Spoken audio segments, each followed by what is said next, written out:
예언서를 지금 공부하고 있는데, 예언서라고 하여도 조금씩 특징이 있어요. 특징이. 예를 들어 말하면은 여러분들 혹시 이런 거 들어보셨어요? 눈물의 선지자. 지금 누가 대답했어요? 역시. 그래서 에레미야 서가 있고 또 뭐가 있죠? 애가가 있죠. 애자가 사랑의 자가 아니에요. 이게 사랑의 자란 게 있나? 사랑이 있죠. 있죠? 네, 제가 그렇구나. 둘이서. 근데 이상하게 그런데 진짜 잘못한 거예요. 두 분 보면 공통점이 우리 교회에서 제일 사랑이 부족한 사람 같지 않아요? 응? 원래 그 이름이 있는 사람들이 그게 부족한. 저는 도민이잖아요. 그게 백성민자예요.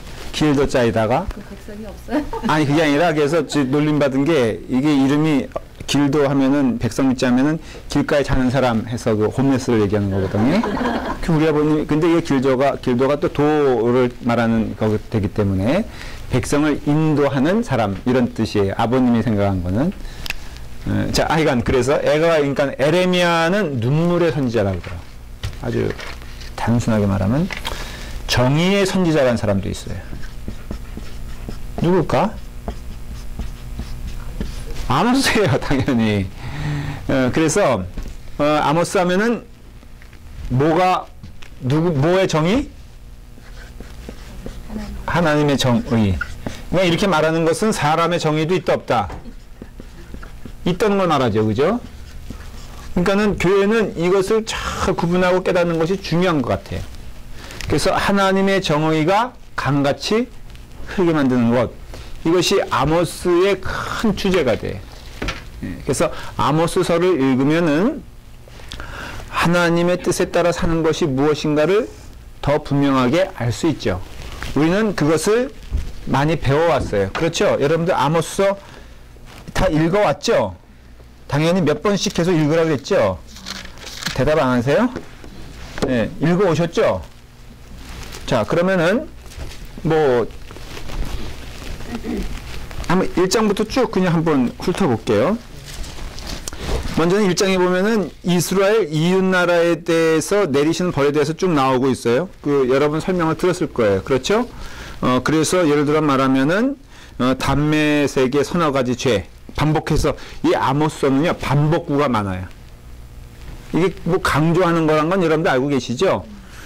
그 다음에 또 두로의 9절에 보면 두로의 서너 가지 죄. 물론 6절에도 에돔의 서너 가지 죄 이렇게 말을 하죠. 11절에 보면은 에돔의 서너 가지 죄. 그 다음에 13절에 보면은 암몬 자손의 서너 가지 죄. 이래서 쭉 이제 그 죄를 말하고요. 그 다음에 2장에서도 쭉 말하면서 2장 4절에 보면 결국은 누굴 말하는 거예요? 유다의 서너 가지 죄 이렇게 말을 하고, 그 다음에 6절에 보면은 이스라엘의 서너 가지 죄. 이건 제가 설명을 드렸어요. 쭉 주변 나라들에 대한 심판과 징계를 얘기하면서 점점 어디로 가고 있다? 이스라엘로 가고 있죠. 아모스는 유다 사람입니까? 남유다 사람입니까? 북이스라엘 사람입니까? 남유다 직업이 뭐라 그랬죠? 어디에 목동이었어요? 드고아는 어디에 있다 그랬죠? 네. 밑에 있죠. 당연히 예루살렘 남쪽에 있는 지역이에요. 그러니까는 이제 아모스를 기왕 여러분들 공부하셨으면은 이런 것들 정도는 머릿속에 쭉 있어야 돼요. 그런데 결국은 이스라엘을 향한 하나님의 심판을 얘기하고 있는 거예요. 이걸 보면은 원래 그 심판의 무서움은 점점점 이게 옥죄이잖아요. 그러니까는 하나님께서 심판하실 때는 안 믿은 사람을 더 무섭게 심판하실까? 잘못 믿은 사람을 더 심판하실까? 이거 참, 교회 안에 있는 사람을 더 무섭게 심판하실까? 교회 밖에 있는 사람을 더 무섭게 심판하실까? 교회 안에. 목사님을 더 무섭게 심판하실까? 평신도를 심판하실까? 하면요. 목사님이 알아도 제가 다 알아요. 왜냐하면은 잘못된 건 참 무서운 거잖아요. 더군다나 알고도 행치 않은 죄. 이건 굉장히 무서운 거예요. 그러니까 여러분들이 이 사람 몰라. 그러니까 초신자보다는 원래 중신자가 더 심판의 무거움이 있고요. 중신자보다는 더 오랫동안 믿은 사람에게 또 심판의 무서움이 있는 거예요. 교회 안에서도 그 책임을 물을 때 사실 잘못 인도한 사람은 자기만 죽는 것이야. 그 버스 드라이버가 여러분 왜 운전을 잘해야 되느냐? 그것은 자기만 죽는 게 아니거든. 거기 타고 있는 사람들이 다 그 사람의 손에 의해서 생명이 왔다 갔다 한다는 것을 보게 되었을 때 내가 뭐 한 사람 잘못 믿어 나가 아니라 나로 인해서 영향력을 줄 수 있는 위치에 있는 사람들은 굉장히 조심해야 돼요.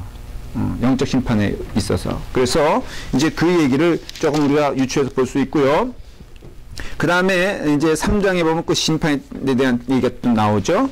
특별히 4장에 보면은 사마리아의 산에 있는 바산의 암소들아 이 말 들으라. 이건 비유적으로 누가 그랬죠? 여자들을 얘기한다고 그랬죠. 그러니까는 이와 같이 이제 심판에 대하여 쭉 얘기를 해요. 5장에 보면은 애가는 뭐라 그랬어요? 너무 슬픈 이야기. 그래서 이스라엘 족속아 내가 너희에게 대하여 애가로 지은 이 말을 들으라. 뭐 그렇다고 해서 에레미야만 애가를 말하는 게 아니에요. 애통하는 마음으로 슬픈 노래를 부르는 것이다 이것이죠. 왜 슬픈 노래예요? 망해져 가는 것을 선포할 수밖에 없으니까. 그러면서 4절에 5장 4절 말씀을 여러분들 이런 말씀 좀 외워두면 좋겠어요. 너무 성경 구절에 있어서 좋은 말씀이죠. 시작.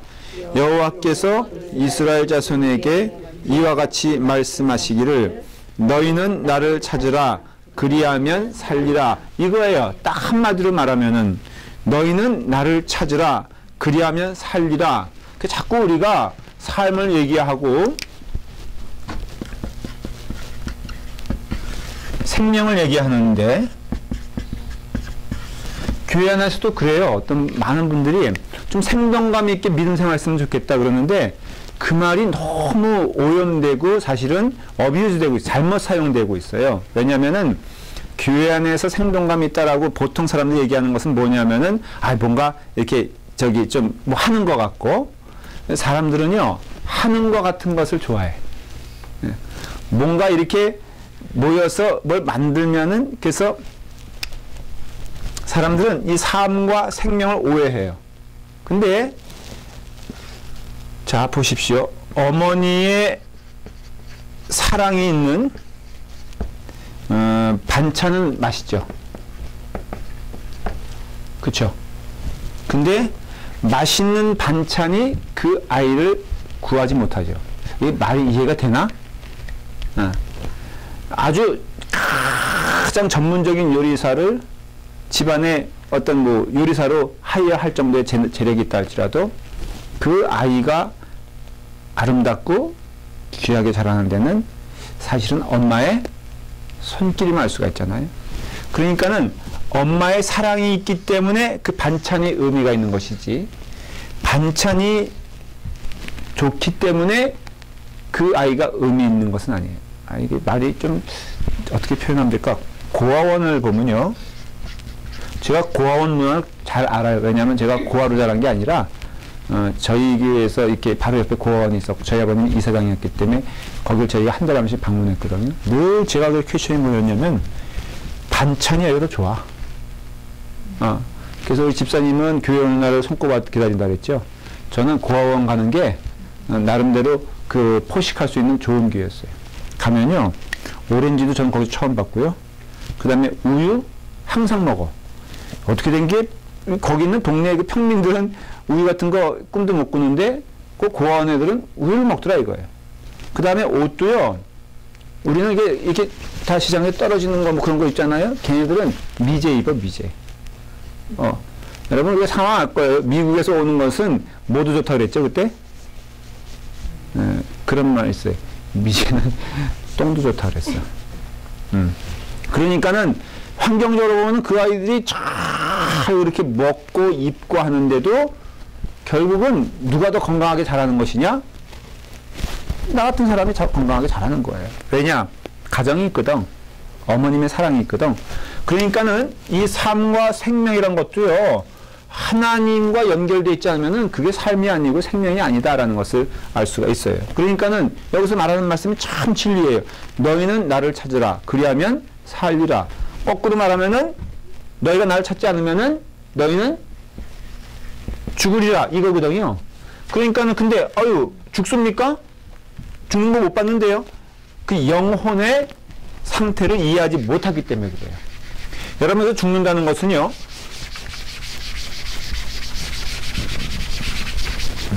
자, 에덴 동산에서 하나님이 아담과 이브에게 선악과를 먹으면은 어떻게 된다 그랬죠? 죽는다 그랬어요. 그렇죠? 죽는다 그랬는데 선악과를 딱 먹었어. 죽었습니까? 안 죽었습니까? 육체는 안 죽었어요? 네. 육체는 80년, 100년, 300년, 그때는 한 900살 살았으니까 그때 죽었어요. 그러니까 죽었어요. 그쵸? 진리예요. 근데 여기서 죽었다라는 말의 가장 강조점은 뭐냐면은 영혼의 죽음이에요. 근데 영혼은 죽었어, 안 죽었어? 우린 눈으로 몰라요.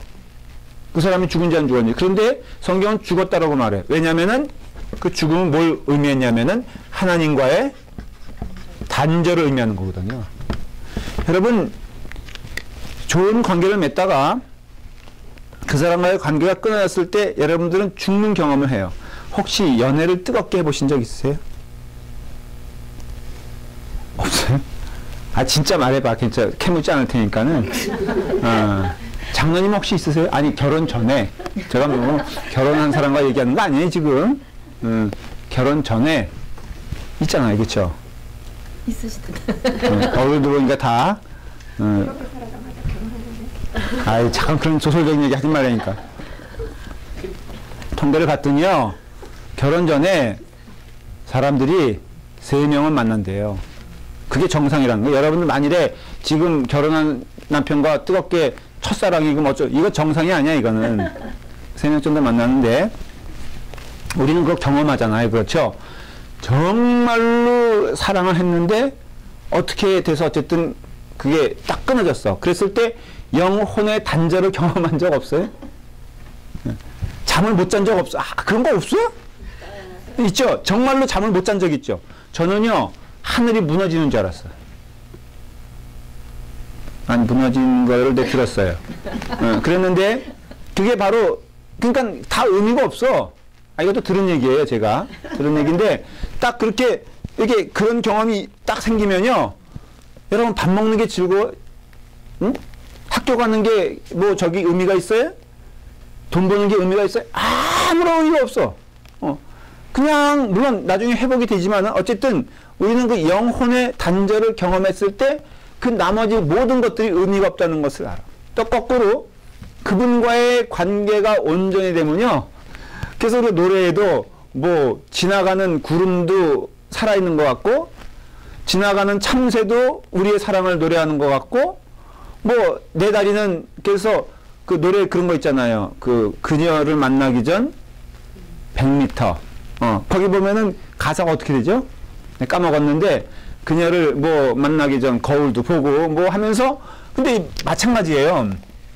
이게 삶과 생명은 하나님과의 관계이기 때문에, 에덴 동산에서의 비극은 하나님과의 단절이에요. 그래서 뭐가 죽었어? 영이 죽었어요. 그래서 영은 죽었고 육은 유해를 줬어요. 하나님이. 왜냐하면은 아담도 구원을 받아야 되니까. 하나님의 구원 사역은 그때부터 시작된 것임을 알 수가 있어요. 그래서 육체의 보존은 영혼의 구원을 위해서 있는 거예요.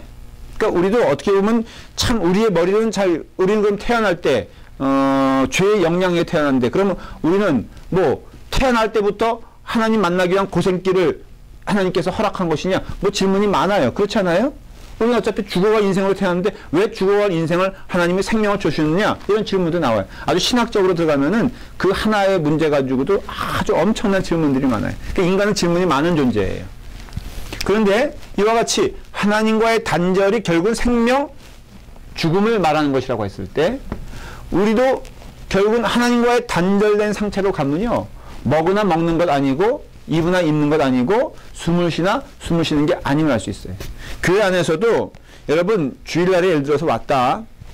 우리가 믿음 생활할 때 하나님과의 관계가 형성이 되지 않은 사람들은 어떤 종교적인 행위를 해도 영혼의 기쁨을 누릴 수가 없어요. 그런데도 살아가는 것은 영혼의 기쁨이 한 번도 무엇인지 경험하지 못하고 살아가는 자들이에요. 자, 거지로 태어났으면은 이 거지는 어떤 깨끗하고 고귀한 삶의 기쁨을 누린 적이 없어요. 그러니까는 그대로 살아가. 그렇지 않아요? 이 사람은 한 번도 모욕해 본 적이 없다고 했을 때 여러분 그 더러운 것이 더러운 것인지 모르고 살아가지만 그 삶의 모습은 어때요?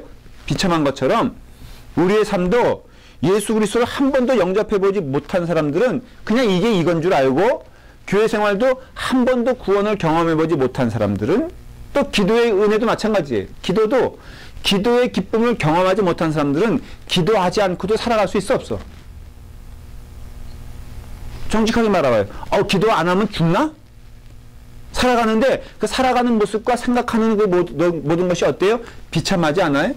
교회 안에서도 문제는 뭐냐면은 예수 그리스도를 만난 적이 없는 사람들이 세월 흘러서 집사님 되고 세월 흘러서 권사님 되는 게 문제예요. 저는 이거에 대한 심각성에 대해서 굉장히 좀 진지하게 생각을 해요. 그래서 제가 전에 교회 사역했을 때는요, 제가 12년 사역했는데 권사님이 한 명도 없었어요. 권사님은 딱 2분 있었어요. 그리고 거긴 집사님 되는 게 영광이었어. 왜 그런 얘기를 하냐면요, 그 직분 자체, 목사님 인간이 만든 직분인데요. 그래, 그럴지 몰라도요, 이걸 통해서 사람들이 오해를 해. 그러면 거듭나지 않은 사람이 직분을 갖게 되면요, 어떤 일이 생기는 줄 알아요?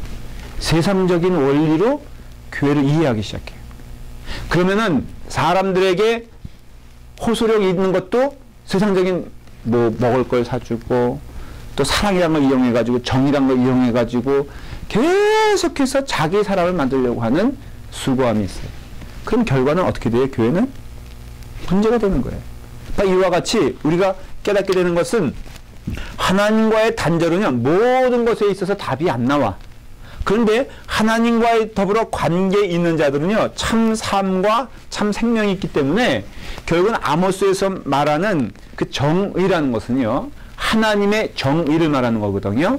그래서 하나님의 정의와 하나님의 목소리와 하나님의 뜻이 그 교회와 그 구성체에게 전파되고 선포되게 되었을 때 그게 아모스에서 말하는 하나님의 정의가 강같이 흐르게 되는 것이에요.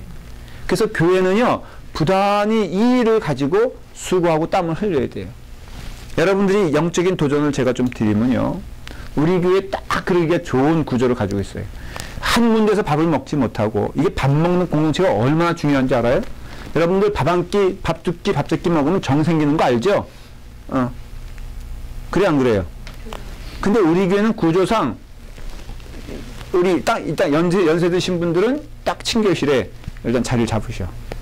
그러니까 이제 거기 계시고, 애들은 여기 나와서 그냥 이렇게 아주 비참하게 밥을 먹고 있고, 그 다음에 여기는 또 무리들이 있어요. 근데 내가 가만히 가끔 이렇게 검사하러 쭉 돌아다녀 봐. 그러면 어쩌면은 그 나물에 그 밥이야. 야, 거기 앉은 자리도 변하지 않고요. 그 다음에 그 구성원도 변하지 않아. 그러면은 그 마음이 맞아서 그렇겠지, 마음에 안 맞으면 그렇게 먹겠어요? 그냥 코드가 맞으니까 이렇게 먹는다 이거죠. 그러면 거기서 끝나는 게 아니에요. 사람의 심리가 밥을 같이 먹어서 요 사람은 내 편, 저기 옆방에서 먹는 그 존재들은 저건 저들 파야. 그냥. 그러니까는 모여서만 얘기하면 우리가 의심이 되죠. 저 인간들이 무슨 얘기를 할까?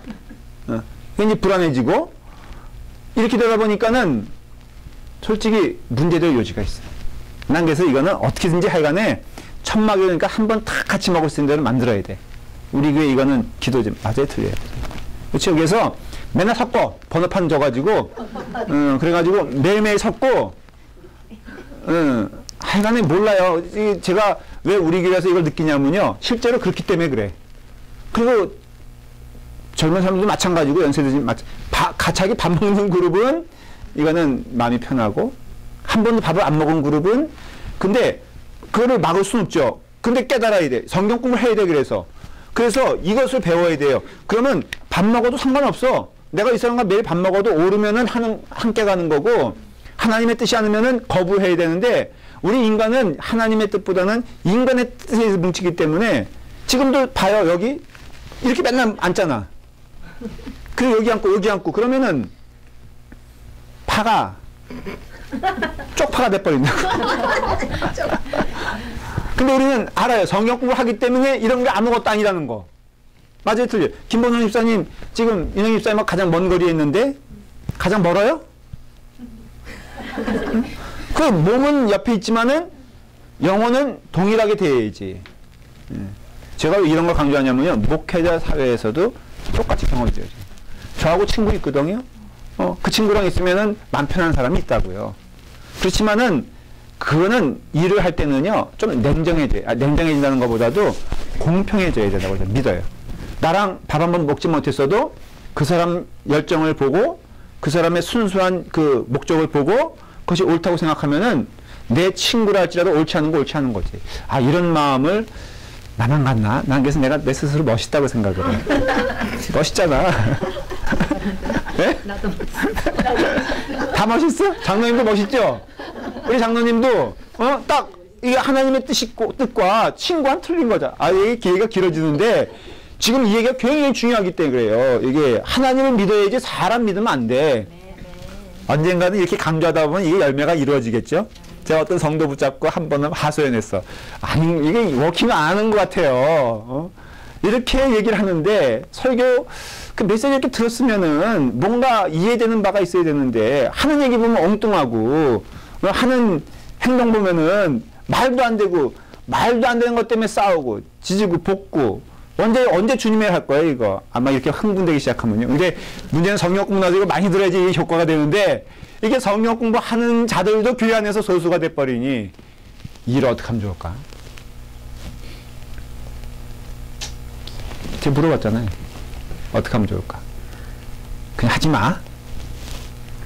그래도 우리 권혜리 집사님처럼 화요일만 되면 가슴이 두근두근 거리는 사람이 있고 토요일만 되면 주님의 날을 기다리는 사람이 있고 그게 교회의 큰 영적인 흐름이 된다면 언젠가는 하나님께서 역사해 주실 것이다. 저는 심는 자예요. 거두는 자가 아니야.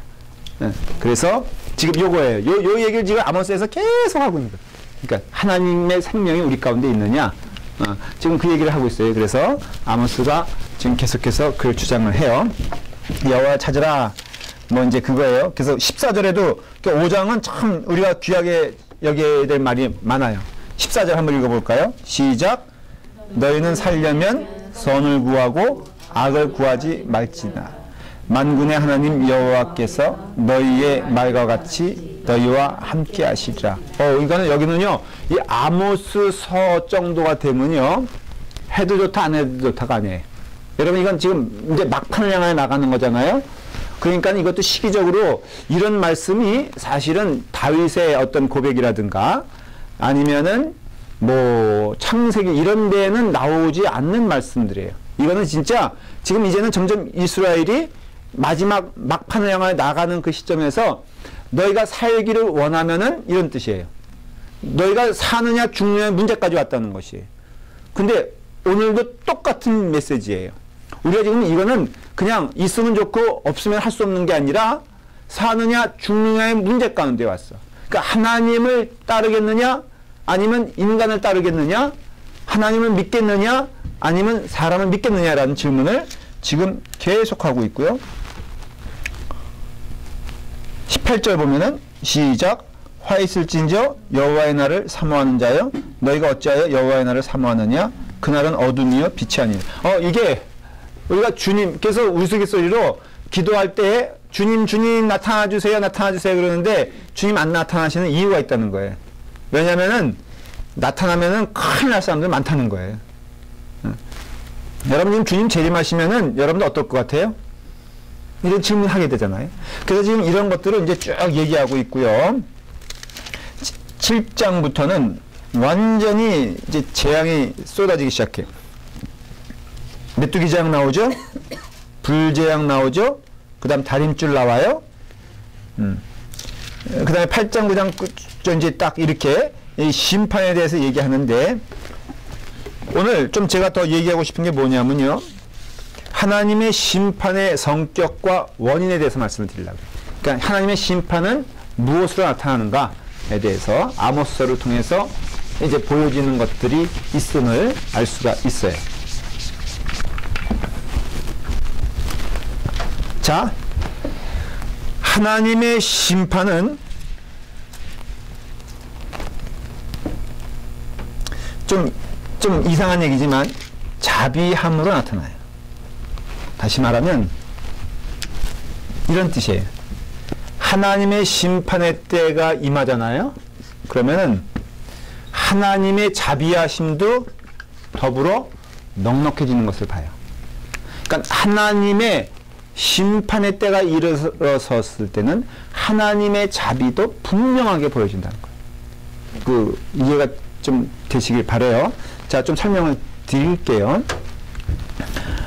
하나님께서 심판을 얘기하실 때는요, 아주 동일하게 동시적으로 뭘 말씀하시냐면은, 그러나 이 심판이 안 올 수도 있다라고 말을 해요.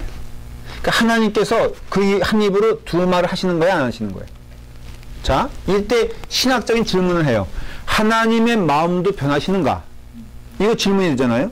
하나님은 섭리의 하나님이시고 예정의 하나님이시다 그러면은 이게 변한다는 것이 우리의 생각으로는 논리가 맞질 않아. 자, 하나님은 여기서 여기까지 오는 법을 정하셨어요. 이거는 법이에요. 반드시 법이란 것은 이루어지게 되어 있는데, 하나님이 마음을 바꾸셨다는 것은 그것이 변할 수 있다 없다? 그러면 성경에 보면은 변할 수 있나 없나 라는 답을 얻어야 될 거 아니에요? 성경을 통해서. 있어요 없어요? 자, 한번 예를 들어 볼까요? 성경에서 하나님의 마음이 변한 사건들 한번 얘기해 보세요. 히스기야. 그렇죠. 조금 성경을 아는 분들은 히스기야. 히브리로 했죠. 히스기야. 죽는다 그랬는데 벽을 보고 기도해서 더 연장을 받았죠. 생명을. 또 뭐가 있어요? 어디가 있을까? 돌판 깨고 백성들 모세가 기도했죠. 하나님은 진멸시키려고 그 이스라엘 그 모든 백성들을 진멸시키려고 하실 때 진짜 하시려고 했었어요. 그랬는데 모세가 하나님, 그러면 안 됩니다. 하나님의 이름이 어떻게 되겠습니까? 하나님, 그 뜻을 거두어 주세요 라고 할 때 하나님께서 모세의 기도를 들으시고 그 마음을 돌이키셨다, 그렇게 말씀하세요. 그러니까는, 자, 우리가 선한 뜻으로 기도할 때 하나님께서 그 기도를 들어주시고 뜻을 바꾸실 수 있을까? 그러면 하나님의 계획된 것은 무엇일까? 그것조차도 하나님이 계획된 것일까? 그 마음을 바꾸시는 것조차도 하나님의 계획 가운데 있을까? 이런 질문 하면은 머리가 복잡하지 안 복잡하죠. 그래서요, 신앙적인 전통을 보면요, 요즘 이런 질문 이런 복잡한 질문 나오면은 에이 그러잖아. 그런데 사실은 초대교회 때부터요, 청교도 시작 때가 있었어요. 한 16세기 정도 되겠죠. 그러니까 마틴 루터가 종교개혁을 일으킨 게 15세기니까는 15세기부터 한 17세기, 18세기까지는 이런 질문들에 대해서 끊임없이 질문하고 대답을 했어요. 아주 진지하게. 신앙의 진지성이 있었어요. 그래서 예를 들어서 초대교회 이후에 이제 중요한, 이게 사도 바울이에요. 초대교회는 그 신학을 정립한 사람을 바울이라고 얘기를 해요. 바울. 5세기에는 누가 있었냐면 어거스틴이라고 혹시 들어보셨어요? 정말 들어봤어요? 어거스틴이 5세기 사람이에요. 5세기 사람. 이 사람은 하나님의 도성 이런 거 적죠? 아주 굉장히 기독교에 있어서 중요한 역할을 해요. 10세기 정도에는 토마스 아퀴나스 같은 사람이 있어요. 이것도 이런 걸 교부 철학이라고 그래요. 교부 철학은 뭐냐면 교부 신학, fathers가 뭐냐면은 신부님들 fathers라고 그러잖아요. 그러니까는 그런 수도원 운동을 통해서 이루어진 어떤 그 신앙의 이렇게 논쟁, 뭐, 그 신앙의 논쟁이 사실은 신학 아니에요. 하나님을 더 정확히 깊이 알고자 하는 노력이 신학이거든요. 일종의 어려운 그러니까 학문적인 개념보다도 하나님을 더 인간의 지성으로 이해하기 위한 노력과 작업이 신학이라는 것이에요. 15세기에는 누가 있었어요? 루터를 통해서 켈빈, 뭐 그 다음에 그 네덜란드 중간 부처 이런 사람. 부처가 그냥 저기 스님 얘기하는 게 아니에요. 부처란 이름의 사람이 있었어요. 이런 사람. 그 다음에 영국으로 하면은 존 오웬. 이건 기억 안 하셔도 돼요. 뭐 이때 그 사실은 우리 감리교 창시생 웨슬레 목사님도 그 아버지가 청교도 목사님이셨어요. 그래서 사실은 웨슬레 목사님도 청교도의 영향을 받았어요. 그래서 설교를 보면요, 은혜로만이 구원받는, 그러니까 the salvation by grace, 오직 은혜로만 구원. 이게 감리교 웨슬레 목사님의 가장 중요한 모토가 되는 것이에요. 자, 이런 것들, 이런 가운데 하나님은 변하실 수 있는가? 이런 논쟁들, 뭐 그 다음에 이런 것들이요, 사실은 우리 신앙에 굉장히 큰 논쟁과 영적 그 추구함이 있었는데, 이게 19세기 넘어오면서 20세기 되면서 부흥주의 운동이 벌어졌어요. 부흥주의 운동은 이 운동과는 전혀 다른 방향의 그냥 체험적인 거. 쉽게 말하면 오늘날의 부흥에 똑같아요. 그냥 이렇게 해가지고 뭔가 번쩍하는 것이 있으면은 그것이 하나님 계시다라고 믿는 그런 부흥주의 운동이 이때에서부터 있었을까 없었을까? 한 줄기가 있었어요. 어떤 신비적인 신앙의 태도, 그 다음에 말씀 중심적인, 이건 다 뭐냐면 말씀 중심적인. 그래서 바울 자체가, 여러분 생각해봐요. 바울의 그 어떤 그 성경을 읽어보면요, 그 깊이가 있잖아요. 이게 신학이거든요. 이거는 무조건 믿습니다가 아니야. 바울의 어떤 그 로마서만 하더라도 여러분들 끊임없이 얘기할 수가 있어. 그러니까는 이 큰 신앙의 흐름은 말씀과 기도의 조화예요. 쉽게 말하면. 그러니까 파고들어야 돼. 성경을 파고들어야 돼. 공부해야 돼. 여러분 믿음이 공부하면서 잘하는 거 못 느끼세요? 느끼죠? 조금만 배워도 뭔가 이렇게 뜨거운 마음이 생기잖아. 안 생기면 정상이 아닌데. 죄송해요. 초신자만 놓고 제가 가끔 얘기해서. 그러면 목표가 이제는 딴 분들은 제가 다 포기했고 이제는 그래도 하나 남아있는 이 희망을 향하여서 제가 몸부림치면서 지금 주목하고 있어요. 그러니까 잘 커야 돼. 이런 분들 이렇게 배우지 말고. 자, 그러니까 제가 이 장황하게 지금 아모스를 설명하면서 왜 이야기를 하냐면요. 바로 왜 그러냐면은 하나님의 어떤 그런 그 모습에 대해서 얘기할 때도 이런 흐름이 있었다는 거예요. 이거는 언제 한번 제가 강의를 다시 한번 할게요. 이 흐름에 대해서. 이걸 들으면요. 여러분들이 왜 엉뚱한 체험주의로 가지 말고 하나님 말씀 중심으로 가야 되냐는 분명한 전통은 이거예요. 이거. 하나님에 대한 끊임없는 질문. 이건 죄가 아니야. 하나님에 대한 끊임없는 이해. 이건 죄가 아니야. 그래서 배우고 말씀 분석하고 이해하고 하는 작업은 바울부터 이미 시작된 작업이기 때문에 지금 오늘날 이것이 깨지니까. 그래서 이것이 꽃이 핀 때가요. 사실은 청교도주의라 그래요. 이런 흐름이 쫙 와가지고는 그 청교도 시대 때는요. 설교도 얼마나 하셨는 줄 알아요? 바울 예를 들어서 유두고가 어디서 떨어졌죠? 창가에다 떨어졌어요. 한 3층 되는 건물이었을 거라 그래요. 그러니까 이게 죽었겠죠? 유두고의 잘못이에요? 바울의 잘못이에요? 왜? 평균 그때 초대교회 때 예배의 모습을 보면요. 밤새고 했던 거예요. 말씀 시간은 굳이 따지자면은 3시간.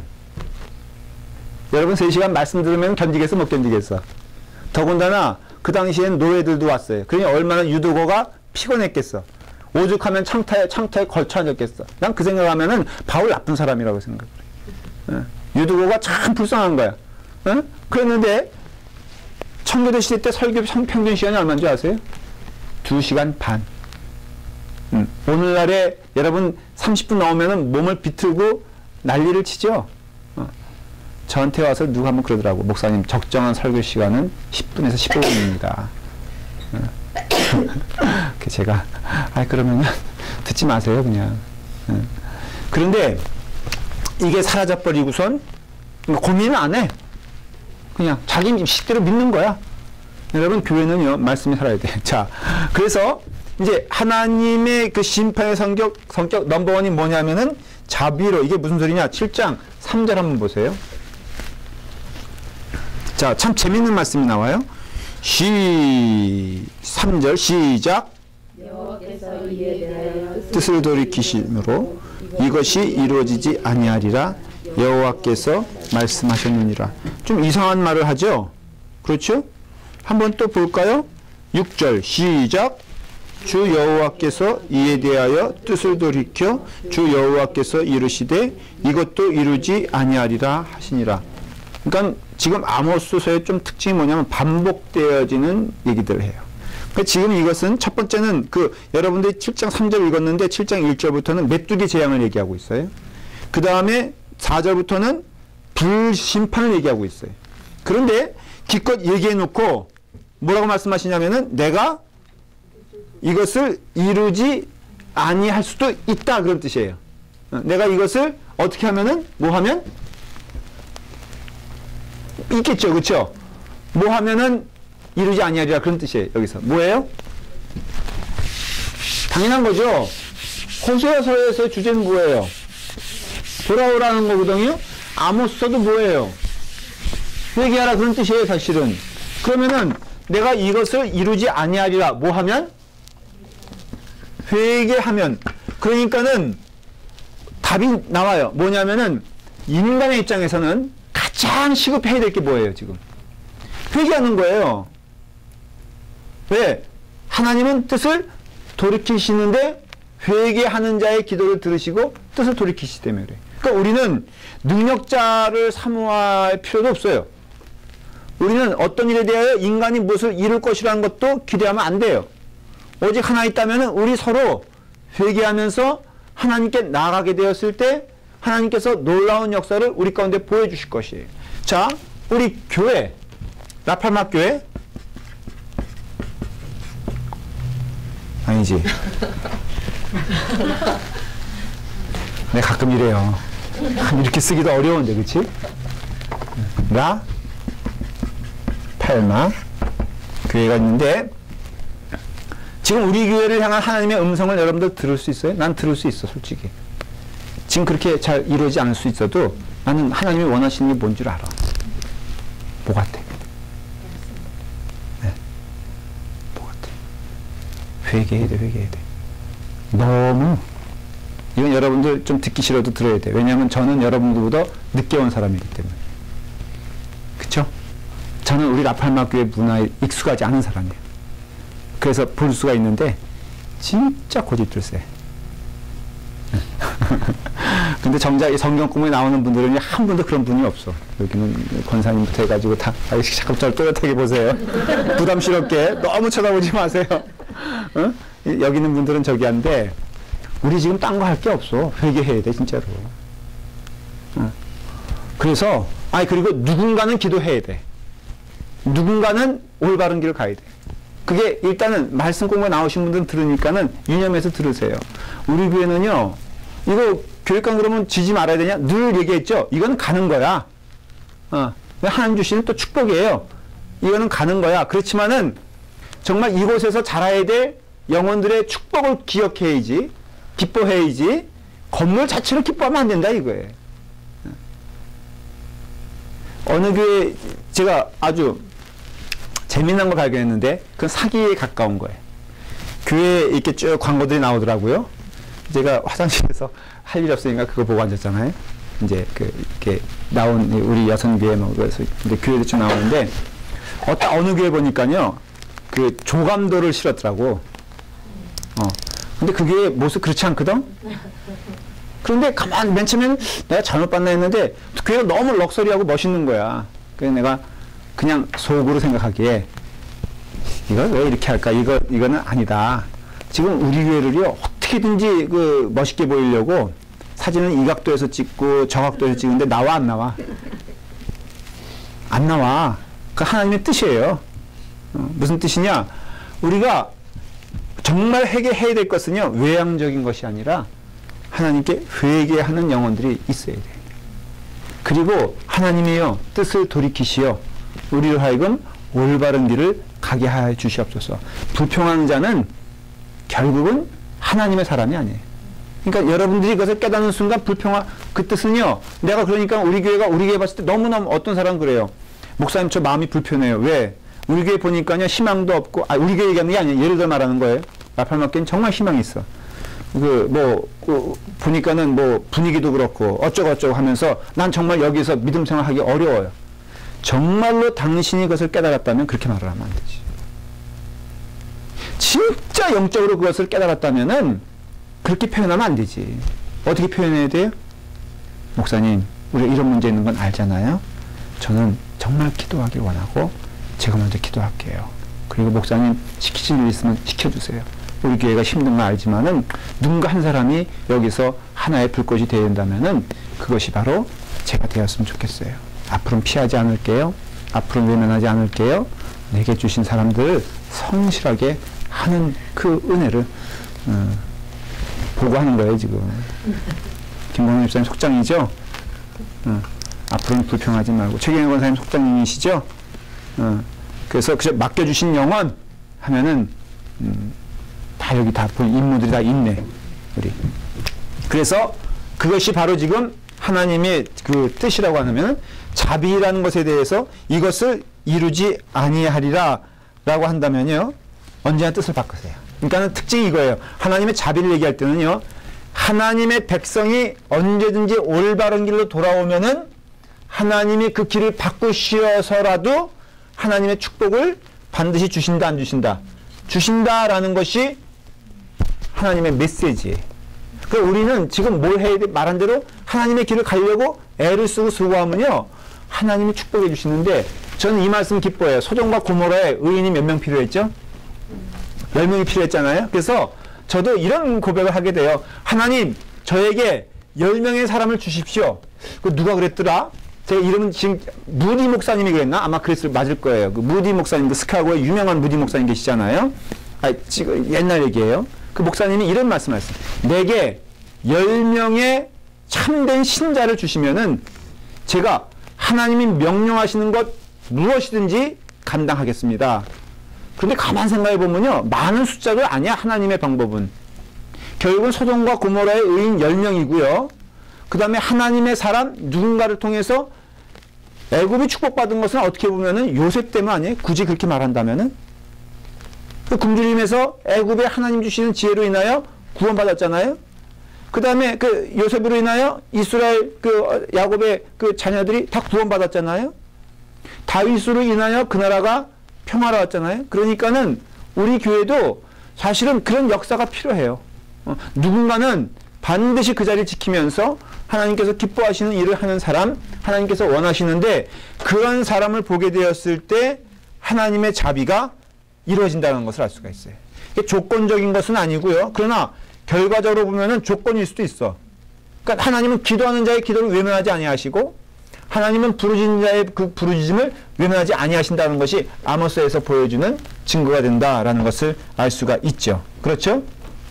그 다음에 두 번째는 공의로. 그래서 그 다림줄을 얘기했잖아요. 7장 7절. 그렇죠? 내게 보이신 것 이러하니라 다림줄은 가지고 쌓은 담 곁에 주께서 손에 다림줄을 잡고 서 계셨으니, 이 다림줄이 측정이잖아요. 이거는 여러분들이 이해가 돼요. 자비하시되 참으시되 영원히 참지 않으세요. 그러니까 하나님은 결국은 우리를 심판하실 때에는 철저하게 어떻게 심판하시냐면은 다림줄을 가지고 심판하세요. 자, 그러면 알 수 있죠. 자비를 얘기하면요, 자비는 어느 때까지 보여지는 겁니까? 심판 전까지죠. 그렇죠. 그러니까 지금 우리는 어떤 면에서는 은혜의 시에 살고 있다 그러잖아요. 이 말의 뜻은 하나님의 마지막 심판의 때가 온 거예요? 아니면은 아직도 하나님의 기다리심과 은혜와 기회와 자비의 시간에 있는 거예요? 말해보세요. 아직도예요, 아직도. 그러니까는 여러분들 왜 제가 소망을 가질 수밖에 없냐면은 하나님의 자비의 시간이 아직도 있기 때문에 그래요. 주일날 제가 말씀을 선포할 때도 어떤 마음을 선포하겠어요? 하나님의 자비의 시간이구나. 하나님의 은혜의 시간이구나. 하나님께서 기다려주신 시간이구나. 그러니까 때로는 어떻게 보면은 때가 얼마 남지 않았으니 여러분도 돌아오세요라고 하는 강력하며 간절한 소망 가운데 설교를 하고, 하나님의 심판의 때가 있습니다. 지금은 하나님의 은혜의 때입니다. 그러니 여러분들 돌아오세요. 돌아올 수 있을 때 돌아오세요 라고 말하는 것은 하나님의 다림줄은요 무서워요. 그래서 마지막 때 지옥이라는 것에 대해서 너무 우습게 하는데 한 번 가면은 절대로 못 나오는 것이에요. 그리고 그 지옥에 가는 것은 오늘 이 시간에 결정하는 것. 그것도 부인할 수가 없어요. 믿는 것도 사실 결정하는 거 아니에요? 예수 그리스도로 인하여 다 구원받는 것이지만 실제로 다 구원받지 못하는 이유는 그 예수 그리스도의 온 인류를 향한 구원의 메시지에 아멘으로 응답하는 자만 들어가는 것이지, 그냥 들려진다고, 그냥 선포된다고, 오히려 예수님이 말씀을 선포하셨을 때 예수님을 돌로 쳐 죽이려고 하는 사람도 있었고, 십자가에 못 박아 죽인 사람들도 있었고, 침 뱉으며 모욕한 사람이 있어요. 오직 예수님은 하나님의 말씀을 전했을 뿐인데, 그들을 불쌍히 여겨 구원시키러 오셨는데 오히려 어떤 자들은 거기에 아멘으로 반응하지 아니하고 침 뱉고 모욕하고 능욕하고 결국은 십자가에 달려 죽게 하는 것을 보게 되었을 때, 이 다림줄은 마지막 때는 진짜 그 심판이 무섭다라는 것, 그 심판은 참 두려울 것이다 라는 것에 대하여 성경은 얘기하고 있어요. 이게 아모스에 대한 얘기예요. 그리고 그 심판은 하나님이 확실하게 하신다는 것을 알 수 있어요. 같은 얘기예요. 제가 중복하지 않을게요. 자, 이와 같이 하나님의 그 메시지는요, 하나님의 말씀은 아모스서를 통하여 보여주는 것이 무엇이냐? 하나님의 정의는 분명히 있다라는 것이에요. 그리고 하나님의 정의가 임하게 되었을 때 우리 가운데에는 참 은혜와 평화를 누릴 수 있다는 것이에요. 그래서 결국은 하나님의 정의는 우리가 관계를 말하는데, 우리가 누구와 함께 거하게 되었을 때 우리가 평안하다? 하나님과 더불어 거하게 되었을 때 우리가 평안하다는 것이에요. 그러면 또 하나, 우리 가운데 지금 시간을 주신 이유는 하나님의 자비의 시간이기 때문에 평안하다는 것이에요. 그러나 하나님의 자비는 우리가 생각하는 것처럼 영원하지 아니하고 반드시 심판의 때가 있으며, 그 심판의 때는 그 자비함의 길이만큼 더 무서울지도 몰라요. 하나님이 오래 참으신 것만큼 더 무서울지도 몰라요. 그게 다림줄이에요. 그래서 다림줄은 모자르면은 가차없이 제어해버리고, 부족하면은 하나님은 절대로 뒤를 보지 않으셨어요. 그래서 여러분들이 그것을 기억하게 되었을 때 하나님께 주시는 은혜가 또 아모스서를 통하여 넘치기를 바랍니다. 자, 접수가 됐습니까? 그 다음에는 우리가 오바댜는 잘 모르죠, 여러분들. 그래서 이번 기회를 통해서 오바댜 몇 장이에요? 그래서 우리가 실수하지 말아야 될 게, 목사님 몇 장이에요? 라고 물어보면은 무식함이 티가 나는 성경이 몇 군데 있어요. 어딘지 아세요? 신약에서는 뭐 이건 몰라도 이건 죄가 되지 않아요. 걱정하지 말아요. 예? 그 신학생 감을 잡았는데, 유다서예요. 유다서 몇 장이에요? 한 장이에요. 그러니까는 유다서 3절을 보시겠습니다. 그러면은 목사님 몇 장입니까? 이러면은 교인들이 막 웃을 거예요. 아는 사람들은. 왜냐? 유다서는 한 장이기 때문에. 구약에서는 오바댜. 그래서 오바댜는 몇 장이란 말을 안 하고 오바댜서 3절을 보겠습니다. 6절을 보겠습니다. 그러면은 오바댜서는 한 장이에요. 그 다음에 아주 재밌는, 부담스럽지 않게 읽을 요나서가 있어요. 그래서 이제 이건 다 소선지자, 대선지자. 왜 소선지자라고 그랬죠? 내용이 짧기 때문에 그래요. 그래서 여러분들 이제 쭉쭉 읽어가면서 한번 성경을 쫓아오시면은 굉장히 즐거울 거라고 믿습니다. 기도하겠습니다. 아버지 하나님, 오늘도 주의 말씀 가운데 거하게 하시고 주님의 은혜 가운데 거하게 하시니 감사합니다. 하나님의 말씀을 사모하여 이 자리에 모였사오니, 특별히 아모스서를 통하여서 하나님의 말씀을 깨닫게 하시고 정의가 강같이 흐르게 하시며, 하나님 심판의 때에 자비의 마음을 허락하여 주셔서 지금도 기다리고 있으며 은혜 시간인 것을 저희가 고백합니다. 이 은혜의 시간에 주님께 영광 돌릴 수 있도록 인도하여 주시옵소서. 예수님의 이름으로 기도드리옵나이다. 아멘.